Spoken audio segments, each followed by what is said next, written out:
All right, we're going to talk a little bit about grain fillers right now. First one I'm going to show you is one of the more traditional ones. It's just the use of egg whites. So I've got some egg white in here. I'm just going to take and simply brush it on. Not the super snotty part. Ooh. There we go. I'm going to brush this on. I've sanded this all the way up to 180. On something that's dense like ash, I usually stop around 180, just because it's a hardwood or a super hardwood, dense hardwood. So I'm just going to brush this on, try to get it as consistent as possible. I'll come back and revisit this in about 20 minutes once it has time to dry. And I'll show you the next step. While we're waiting for that to dry, we can flip around to the other end of the board. And I've sanded this side to the same grit. I'm trying to wipe off as much of the dust as possible.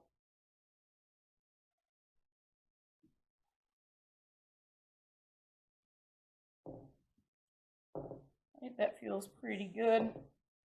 So for this side, I'm going to do some water-based wood filler.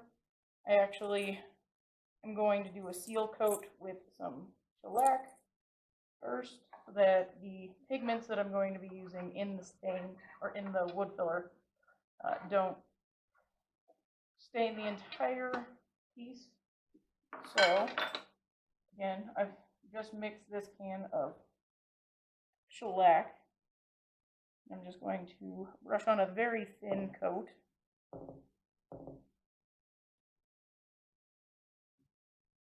You'll notice that I'm protecting the bench, even though this is a finishing bench and it probably has about 20 years worth of finishes on top of it. I want to make as little mess on it as possible. I'm also protecting the bottom side of my project, so if this was an actual piece that I was working on, I wouldn't want to be setting this on big globs of cured finish or glue. So I have a work mat down. I also have little bench cookies standing by in case I need to elevate the project for whatever reason. I just want to protect my project. I also want to protect my bench. If I'm working at home, I want to make sure that I am not destroying all of the hours of work that I put into that bench by slopping a bunch of pigments, stains, dyes, lacquer, whatever you can think of. I might slosh it on my bench. So I want to protect it. These mats are pretty good. You can use old yoga mats, shelf liner, pretty much anything. Elsewhere, we have plastic down on the tables. That works pretty well to help protect the surface. But I want to have something that will protect my piece from the underside as well. So the plastic might allow sharp pieces of finish to poke through into my piece. And that is something that I definitely don't want. So now I'm going to let both of these dry for a bit. Once the shellac is dry, that's probably going to take about 20 minutes as well. I'll hit that with a quick 220 and we'll be ready to start applying wood filler or grain filler on this side as well. So I'll be back when both of those are dry. All right, so the egg white side of the board is dry. So now I'm ready to move on to the next part of the process. I'm loading my sanding block up with some 400 grit wet dry sandpaper. It needs to be the wet dry stuff because I'm going to be adding water, and regular sandpaper is just going to kind of fall apart. I've got a little bit of water right here. I want to make sure that I'm not adding too much water to the surface. If I do, it becomes super sticky and it's really obnoxious. And I have to wait for it to dry again and then start the process again. So I'm just going to add a couple of drops here and there. If I can get just a couple of drops to come out. All right. And I'm going to start sanding. This is going to create a slurry that's actually going to get down into those pores and act as the filler. You need a little bit extra water. There we go. can always add more water. It's a lot harder to remove the water once you started this process. You just have to simply wait for it to dry. Which on a practice board like this might not be too bad, but if you have a customer waiting for a piece, like a guitar, and you have to continually wait for the water to dry because you added too much, that could get really annoying really quick. Alright, so just a little bit more water. I think we'll be done with this round.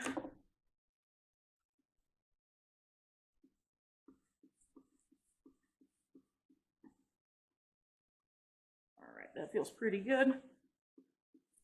I'm gonna again let that dry and see if I need to add another layer of the egg white, and it's just more of the same. I'm just going to put the egg white on, wait for it to dry, and then wet sand with the 400 grit until I find that I have a perfectly flat surface. On something with super deep pores like ash does, it's probably going to take at least 2 or 3 rounds with the egg white to get it so I can put down a mirror flat finish on top of it. Now I'm just waiting for the shellac to dry on the other end, and I will be back when that side is ready as well. Alright, so the shellac is finally dry, and I can go ahead and hit it with the 220 grit sandpaper. I'm just trying to smooth out any of those brush strokes that I have from brushing the shellac on.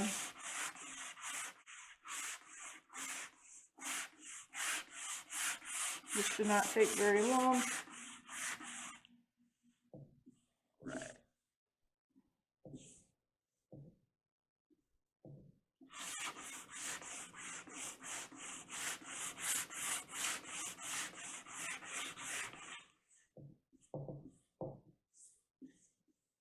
Alright, that seems like it's pretty good. I'm going to use a rag to wipe off all the excess. So one annoying thing about this practice board is it has a wormhole right here. There's going to be a lot of the wood filler, or the grain filler, pore filler, whatever you want to call it, get down into that wormhole. There's not a whole lot I can do because I'm not going to go buy another board. These are just practice pieces anyway, so I'm not super concerned. So, I have, let me see if this is actually so good. It feels like it's pretty good. I have some water-based wood filler that I picked up at the local hardware store. I've added a blue tint to it so that we can see what's going on. If I just put the clear grain filler, which this is clear and not white, we wouldn't be able to see anything in the camera. So I'm going to remix this a little bit because it's been sitting for a couple of minutes. Now I can take and kind of just get it on the surface.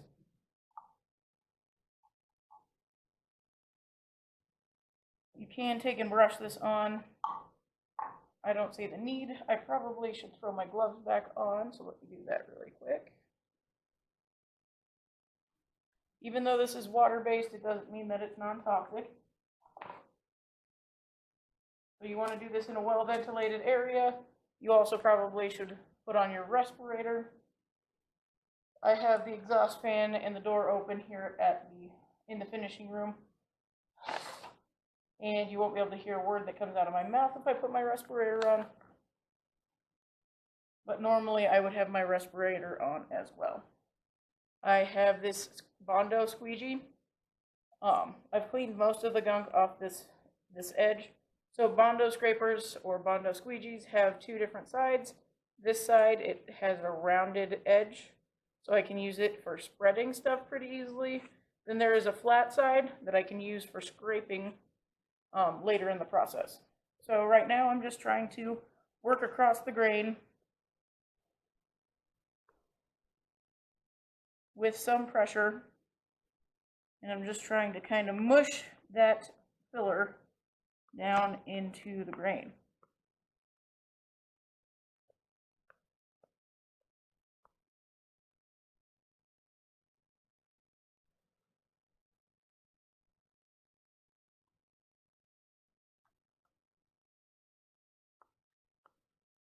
There we go, something like that. Covered my entire surface. Now I can get rid of all of this excess. Back into my little jar wherever it went. And I can flip my Bondo scraper over and very, very gently go with the grain to remove more of that excess. I can go across the grain some more.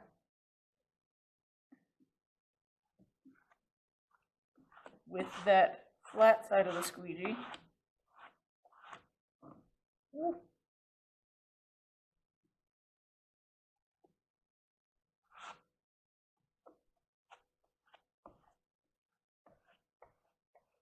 Just to get rid of as much excess as possible, because once this dries, it dries pretty hard, and I don't want to have to do a whole heck of a lot of sanding of the grain or the wood filler, pore filler. All right, so now we're just waiting for stuff to dry. I'll be back in a couple of minutes when all of this stuff has cured.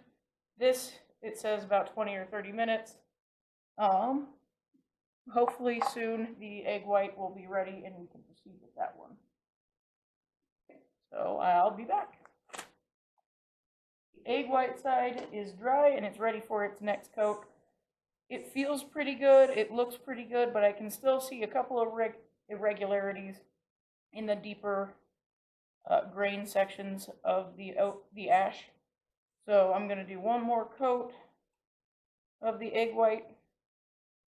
When this cures, or when it dries, it's going to be a pretty hard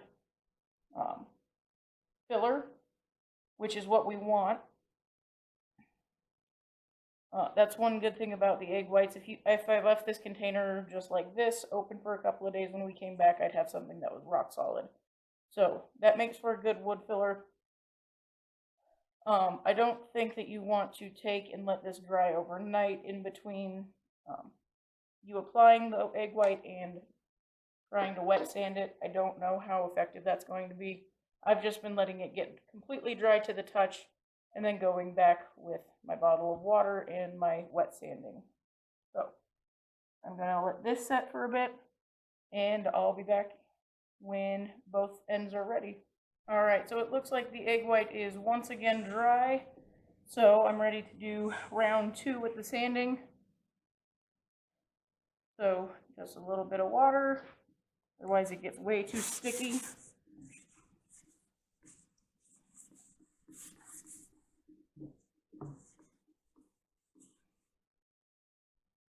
I've seen luthiers sand in a circular pattern. I'm hesitant to do that because then I have to sand those swirly marks out. So I'm just sanding with the grain. It may take more coats to get enough of the egg white lodged in there. It may be that I'm supposed to let this set overnight in between applications of egg white. That I'm not sure of. I will check on that and let you know in class or on D2L.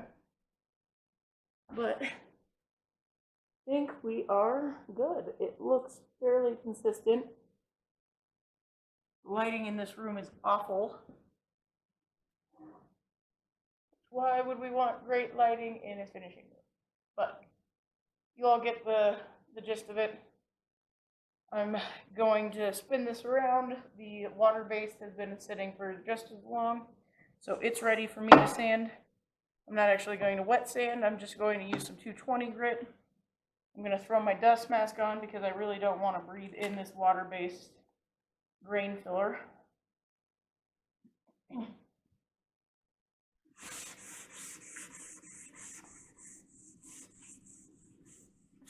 I might drop down to 180 grit just to remove more of this bulk quicker. and my 220 grit has clogged up. So actually, I don't know what I did with my sandpaper. Give me one moment. I'll be back when I find it. Success! I found some 180 grit sandpaper, so this should go a little bit faster.